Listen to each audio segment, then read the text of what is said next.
Hi Telangana new students and parents, welcome back to my channel. తెలంగాణలో అయితే MBBS మరి ఈ సంవత్సరానికి అయితే కథ ముగిసిపోయింది. ఎంబీబీఎస్ అడ్మిషన్ల ప్రక్రియ అయితే ముగిసిపోయింది. త్వరలోనే స్ట్రే వేకెన్సీ నోటిఫికేషన్తో అంటే మీ భర్తీ అయ్యే అవకాశం ఉంది. కాలేజీ వీసీ నందకుమార్ అయితే వెల్లడించారు. రాష్ట్రంలో వైద్య కళాశాలలో 25 సంవత్సరాల సంబంధించిన అడ్మిషన్ల ప్రక్రియ దాదాపు సమాప్తం అయిపోయింది. రాష్ట్రంలో 35 మెడికల్ కాలేజీలు, 26 ప్రైవేట్ కాలేజీలు ఉండగా సెప్టెంబర్ 2వ వారం నుంచి కాలేజ్ విశ్వవిద్యాలయ అడ్మిషన్ ప్రక్రియ అయితే ప్రారంభించింది. అయితే విద్యార్థుల స్థానికత అంశంపై హైకోర్టు, సుప్రీంకోర్టుల నేపథ్యంలో కొద్దిగా ఆలస్యం అయితే జరిగింది. అయితే అక్టోబర్లో సుప్రీంకోర్టు ఇచ్చిన తీర్పుతో ప్రక్రియలో వేగం పెరిగింది. ఇప్పటివరకు జరిగిన అడ్మిషన్లో కన్వీనర్ కోటా కింద 3,000 సీట్లు మాత్రమే 3,000 సీట్లలో మాత్రమే విద్యార్థులు 3 సీట్లలో మాత్రమే విద్యార్థులు చేరలేదు. స్టూడెంట్ ఇప్పుడు వరకు అయితే 3 సీట్లు మాత్రమే ఖాళీగా ఉన్నాయి. ఖాళీగా ఉన్న సీట్లు 3 సీట్లే. మరి ఇక మేనేజ్మెంట్ కోటా కింద ప్రైవేట్ కాలేజీలో 29, సి కేటగిరీలో 15 సీట్లు అడ్మిషన్ తీసుకోలేదు. మరి ఆవేశంగా అయితే మేనేజ్మెంట్ కోటాకి వెళ్తారు, కానీ కొంతమంది మరి అసలు విషయానికి వచ్చేసరికి డబ్బులు కట్టాల్సి వచ్చేసరికి వెనకాడతారమ్మా. చెప్పాను కదా, ఆవేశము ముందుకెళ్ళిపోతారు. మేనేజ్మెంట్లో 15 సీట్లు, సిలో మరి బిలో 29 మిగిలి ఉన్నాయి. మొత్తంగా యూనివర్సిటీ పరిధిలో మెడికల్ కాలేజీలో 44 సీట్లు మిగిలినట్లు వైస్ ఛాన్సలర్ నందకుమారు సాక్షికి తెలిపారు. ఈ సీట్లను త్వరలోనే స్ట్రే వేకెన్సీ నోటిఫికేషన్ ద్వారా భర్తీ చేస్తామని, బీడీఎస్ సీట్లలో కన్వీనర్ కోటా కింద 38 సీట్లు మిగిలినట్లు అని వెల్లడించారు. రాష్ట్ర విద్యార్థులకు 5,770 సీట్లు.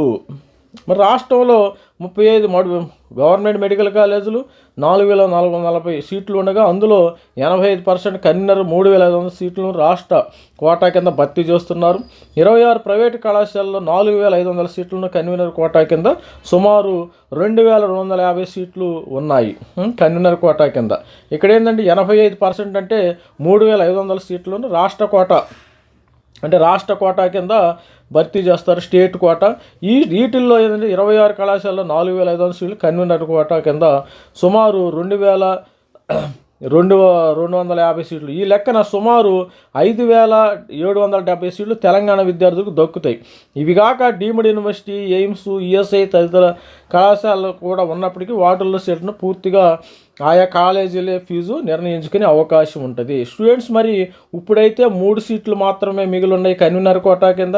అదేవిధంగా బీడీఎస్లో 38 సీట్లు అయితే మిగిలి ఉన్నాయి. ఈ లెక్కన మొత్తం మనకి 35 ప్రభుత్వ కళాశాలలో 4,040 ఉంటే అందులో 85% ఉంటే ఈ గవర్నమెంట్ కాలేజీల్లో 85% అంటే 3,500 సీట్లు రాష్ట్ర కోటాలో భర్తీ చేస్తారమ్మ. ఎందుకంటే 15% ఆల్ ఇండియా కోటాకి ఇస్తారు కదా. 26 ప్రైవేట్ కాలేజీల్లో 4,500 సీట్లు ఉంటే కన్వీనర్ కోటా కింద 2,250 సీట్లు ఉండే అవకాశం ఉంది. ఇప్పుడు 3,000 నుంచి 2,000 మొత్తము 5,000 సీట్లు అయితే ఈ యొక్క కన్వీనర్ కోటా కింద ఉన్నాయి గవర్నమెంట్లోను, ప్రైవేట్లోను.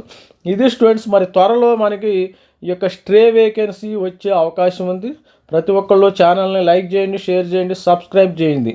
త్వరలోనే స్ట్రే వేకెన్సీ నోటిఫికేషను రానుంది. మరి ఆ 3 సీట్లు మరి అదేవిధంగా బీడీఎస్లో 39 సీట్లు అయితే ఉన్నాయి. ఇవి మేనేజ్మెంట్ సీట్లలో కూడా కండక్ట్ చేస్తారమ్మా. స్ట్రే వేకెన్సీ మేనేజ్మెంట్ సీట్లు, స్ట్రే వేకెన్సీ కన్వీనర్ సీట్లు, స్ట్రే వేకెన్సీ బీడీఎస్ సీట్లకి జరిగే అవకాశం ఉంది. త్వరలోనే మన ఛానల్ని ఇలాంటి మంచి విషయాల కోసం ఛానల్ని అయితే సబ్స్క్రైబ్ చేయండి.